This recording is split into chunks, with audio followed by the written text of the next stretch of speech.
heard one about a fellow who went to the KGB to report that he lost his parrot. The KGB asked him why he was bothering them. Why didn't he just report it to the local police? Well, he answered, I just want you to know that I don't agree with a thing my parrot has to say. The story was an American and a Russian arguing about their two countries. And the American said, look, in my country, I can walk into the Oval Office, I can pound the president's desk and say, Mr. President, I don't like the way you're running our country. And the Russian said, I can do that.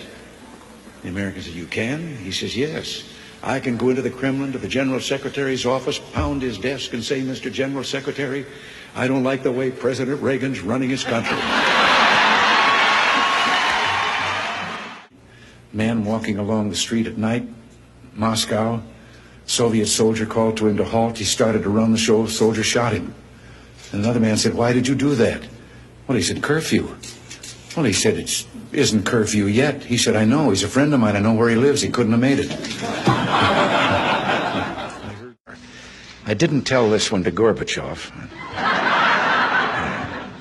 You know, there's a 10-year delay in the Soviet Union of delivery of an automobile. And you go through quite a process when you're ready to buy, and then you put up the money in advance. That this man, he laid down his money, and then the fella that was in charge said to him, okay, come back in 10 years and get your car. And he said, morning or afternoon? And the fellow behind the counter said, well, 10 years from now, what difference does it make? And he said, well, the plumber's coming in the morning.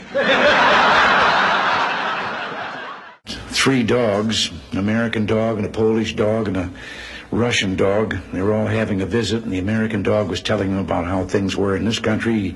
He said, you know, you bark and you bark long enough, and then somebody comes along and gives you some meat.